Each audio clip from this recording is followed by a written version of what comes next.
बोलिए विनायक जी महाराज की जय। बोलिए आमला नवमी की जय। प्रिय भक्तों, आज आमला नवमी की कथा लेकर आपके सामने प्रस्तुत हुए हैं। ये व्रत और ये कथा सुनना सभी के लिए बहुत ही लाभप्रद होता है।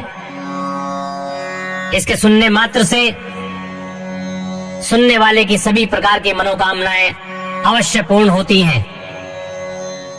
तो आइए आरंभ करते हैं कि आमला नवमी कब मनानी चाहिए, कैसे मनानी चाहिए और उसकी कहानी क्या है। बोले विनायक जी महाराज की जय। प्रिय भक्तों, कार्तिक उतरते की नवमी को आमला नवमी कहते हैं। आमला नवमी को आंवले के वृक्ष की पूजा करें। जल, मोली, रोली, चावल, गुड़, सुहाली, बतासा, आंवला, एक ब्लाउज दक्षिणा चढ़ाएं।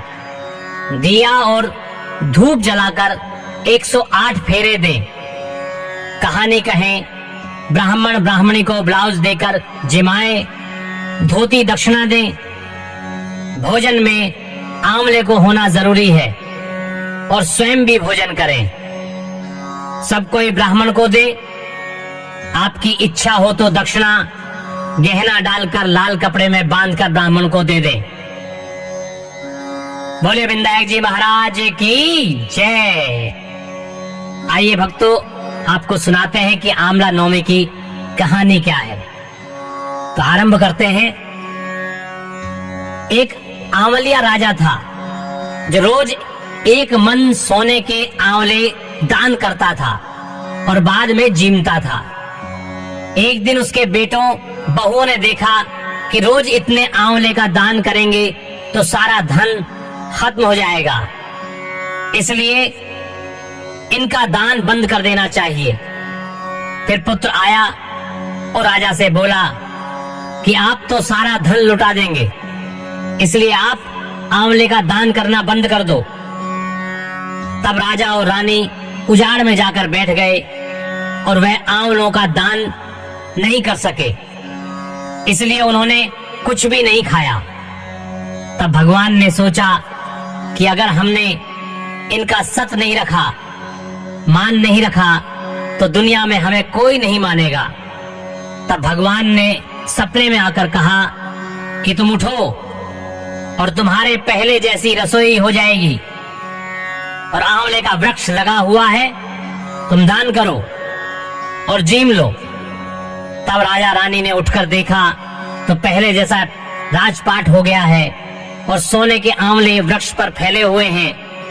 तब राजा रानी 1.25 मन आंवले का दान करने लगे।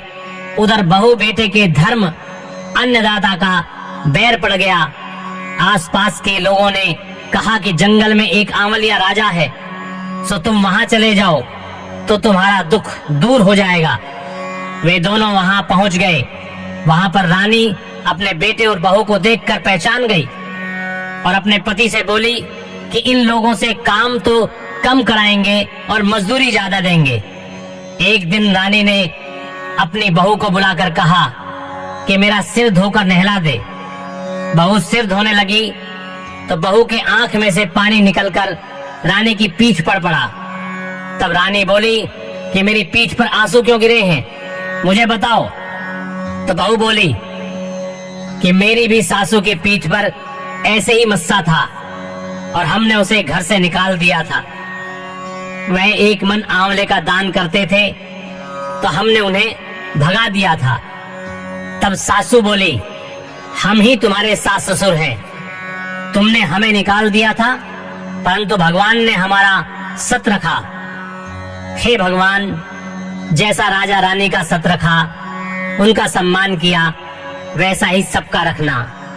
कहते सुनते सारे परिवार का सत रखना, उनका सम्मान करना। बोले विनायक महाराज की जय।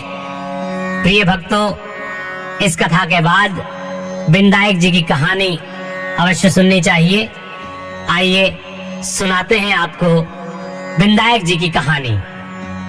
एक छोटा सा लड़का अपने घर से लड़कर निकल गया और बोला कि आज तो मैं विनायक जी से मिलकर ही घर जाऊंगा। तब लड़का चलते चलते उजाड़ में चला गया तो विनायक जी ने सोचा कि मेरे नाम से ही इसने घर छोड़ा है, इसलिए इसे घर भेजें, नहीं तो जंगल में शेर वगैरह खा जाएंगे। फिर विनायक जी बूढ़े ब्राह्मण का वेश बनाकर उसके सामने आए और बोले, तू कहाँ जा रहा है और कहाँ से आ रहा है? तब वह बालक बोला, मैं तो विनायक जी से मिलने जा रहा हूँ। तब विनायक जी बोले, मैं ही विनायक जी हूँ, मांग, तू क्या मांगता है? परंतु ध्यान रहे, एक ही बार मांगना है। तब वह लड़का पहले तो सोच में पड़ गया, लेकिन कुछ सोचने के बाद कि क्या मांगू, उसने बहुत ही अच्छा वर मांगा। क्या मांगता है?